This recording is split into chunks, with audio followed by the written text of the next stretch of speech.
मित्रों नमस्कार। अभी हम हैं बोटा खाल। आज हमारा परम सौभाग्य है कि हम अपने क्षेत्र के यशस्वी लोकप्रिय विधायक जो जन जन के जो है लोकप्रिय हैं और क्षेत्र के लोकप्रिय विधायक हैं, आदरणीय विधायक जी के साथ हैं। और आज विधायक जी क्षेत्र भ्रमण पे कुरूड़ मां नंदा देवी मंदिर से लेकर जो है सी गांव तक माने विधायक जी का भ्रमण कार्यक्रम है। और इस निमित्त अभी हम हैं प्राकृतिक रूप से बहुत सुंदर जो है ये बोटा खाल है। और बोटा खाल के माननीय विधायक जी को मैं अवगत करा रहा हूँ कि यहाँ मां नंदा देवी की जब याद होती है तो दिन का स्टॉपिंग पॉइंट है। यहाँ मां नंदा देवी का बहुत पौराणिक मंदिर है। और माननीय विधायक जी का सर्वप्रथम आज क्षेत्र भ्रमण पे मैं स्वागत अभिनंदन करता हूँ, आभार व्यक्त करता हूँ कि आपने हमारे एक छोटी सी विनती पे जो है यहाँ पहुँचे हैं। और इस विषय में माननीय विधायक जी कुछ महत्वपूर्ण विषयों पे जो है पब्लिक का गुमराह है।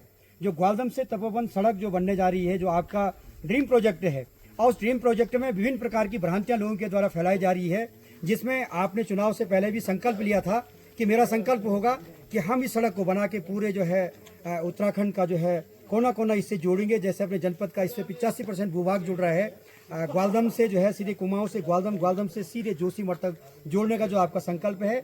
और मैं पुनः कह रहा हूँ, इसमें विभिन्न प्रकार की भ्रांतियां जो है फैलाई जा रही है। तो इस संबंध में और यहाँ के नैसर्गिक सौंदर्य के संबंध में आप क्या कहना चाहेंगे माननीय विधायक जी?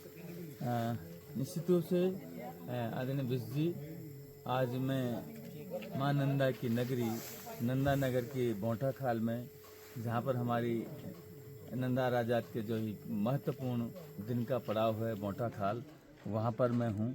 और कुदरत ने जो अपार सौंदर्य दिया है इस उत्तराखंड, देवभूमि उत्तराखंड को, उनमें से ये हमारा रामणी का क्षेत्र भी है। और मैं ये समझता हूँ कि कहीं न कहीं हम लोग सौभाग्यशाली भी हैं कि इतनी सुंदर आबो हवा, इतनी अच्छी पर्यटन की उसमें, और इस प्रकार कुदरत का दिया हुआ जो हम सबको है, इस नैसर्गिक जो सौंदर्य की छटा इस यहाँ की पहाड़ी दिख रही है। और अभी हमारे विश्व जी कह रहे थे कि ये हमारा वो क्षेत्र है जिस क्षेत्र में हमारी नंदा राजात आती है। और ये तमाम यहाँ से लेकर के और सुतोल के ऊपर जो होम कुंड है वहाँ तक का ये पूरा ये जो सामने दिख रहा है, ये एरिया सारा वही है। निश्चित रूप से ये सौंदर्य जो है, ये मैं ये कहता हूँ कि इसका वर्णन नहीं किया जा सकता है, इस प्रकार का यहाँ पर है।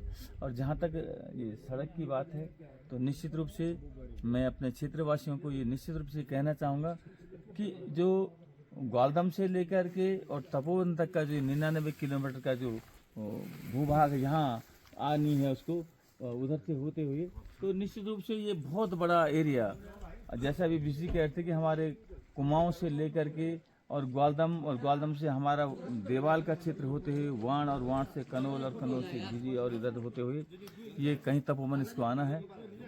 मैं अपने क्षेत्रवासियों को इतना जरूर कहना चाहूँगा कि ये सड़क एक बेहतरीन पर्यटन की दृष्टि हो, चाहे 99 किलोमीटर में एक नया रूट ये बनने जा रहा है, तो निश्चित रूप से कुदरत ने एक मौका हम सबको दिया है। मैं भारत सरकार का भी धन्यवाद करना चाहता हूँ कि इस 99 किलोमीटर सड़क की स्वीकृति हुई है। जहाँ तक ग्वालदम से और वाण की बात है, तो ये निश्चित रूप से अभी 2026 में आगामी नंदा राजात है, और नंदा राजात को दृष्टिगत करते हुए हम उत्तराखंड सरकार ने ये निर्णय लिया था कि हम इस मोटर मार्ग का जो सुधारीकरण होना है, जो डामरीकरण होना है, इसका कार्य हम समय रहते हम इसको करें।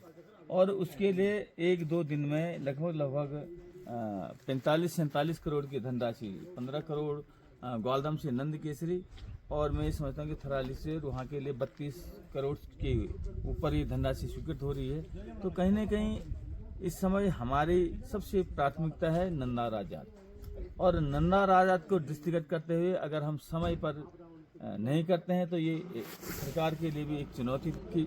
हमारी सरकार, हमारे यशस्वी मुख्यमंत्री जी, हमारे केंद्र की सरकार इस बात का पूरा ध्यान रख रही है कि आगामी राजजात जो सुगम हो, सरल हो और भव्य हो।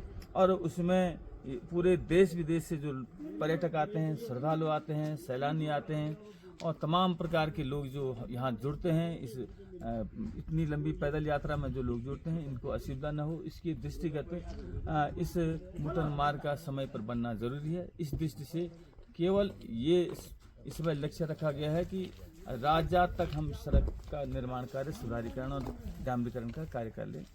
जो बाकी कार्य है, जैसे अभी कह रहे हैं कि साहब ये पीडब्ल्यूडी को, तो मैं माननीय मुख्यमंत्री जी से भी मिला था, तो माननीय मुख्यमंत्री जी ने स्पष्ट किया है कि ऐसा कहीं भी नहीं कहा गया है। उनके जो अपना जो पेज था उस पेज पर भी इस प्रकार का जिक्र नहीं किया गया है कि भविष्य में ये पीडब्ल्यूडी करेगी, तो ऐसा कोई वो नहीं है। और माननीय मुख्यमंत्री जी ने आश्वस्त किया है कि इस राजजात के निमित्त जो ये मोटर मार्ग का जो धनराशि हम अपने विभागीय स्तर पर लोक निर्माण विभाग को दे रहे हैं, तत्पश्चात इस पर आगामी निर्णय लिए जाएंगे। निर्णय क्या लिया जाना है इस पर निश्चित रूप से बीआरओ को काम करना है तो बीआरओ काम करेगी। माननीय विधायक जी, आपका बहुत बहुत धन्यवाद। यहाँ ये लॉर्ड करंट ट्रैक के तर्ज पे जो है, जो ब्रिटिश टाइम से जो लॉर्ड करंट ट्रैक के अनुसार इसका डेवलपमेंट होना है, तो यहाँ पे बहुत विदेशी पर्यटक बहुत लोग आते हैं, बहुत बड़ी मात्रा में यहाँ से पर्यटकों का आवाजाही है। तो आज की इस वीडियो के माध्यम से आप जो है क्या संदेश देना चाहेंगे? जिस प्रकार से यहाँ का सौंदर्य है, जिस प्रकार से यहाँ का नैसर्गिक ब्यूटी, जो मैं कह सकता हूँ कि बहुत सुंदर यहाँ का सौंदर्य है, तो आप पर्यटकों के लिए क्या संदेश देना चाहेंगे आज की इस वीडियो के माध्यम रूप से? जिस प्रकार का नैसर्गिक सौंदर्य की आप बात कर रहे हैं और जिस प्रकार की यहाँ पर हमारी पहाड़ियाँ हैं, जिस प्रकार का हरे भरे वो हैं, जिस प्रकार का कुदरत का दिया हुआ तमाम हरियाली यहाँ पहाड़ों की हमारे को देखने को मिल रही है, पर्यटन की दृष्टि से मैं ये समझता हूँ कि ये बहुत महत्वपूर्ण है।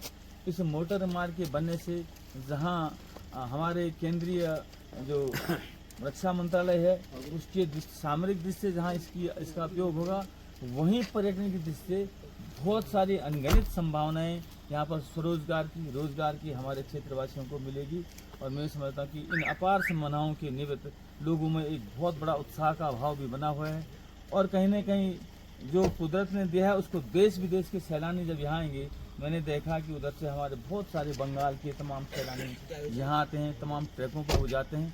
तो ये एक हमारा नया ट्रैक जब बनेगा तो निश्चित रूप से यहाँ एक खुशहाली का, एक रोजगार का जो साधन बनेगा, तो निश्चित रूप से इसके कहीं न कहीं उत्तराखंड के सौंदर्य को लोगों को देखने का जब मौका मिलेगा तो निश्चित रूप से कहीं न कहीं इसकी देश विदेश में इसका कहीं न कहीं इसकी चर्चा भी होगी, कहीं न कहीं यहाँ के लोगों को रोजगार भी मिलेगा। तो मैं धन्यवाद करना चाहता हूँ जिससे कि आज यहाँ पर आकर के आपने इस प्रकार का जो आपका भाव है, लगातार आप वीडियो के माध्यम से अपने क्षेत्र के उन स्थानों को चिन्हित करते रहते हैं और उसका उल्लेख करते रहते हैं, तो मैं आपका भी धन्यवाद करना चाहता हूँ। बहुत बहुत धन्यवाद हमारे विधायक जी।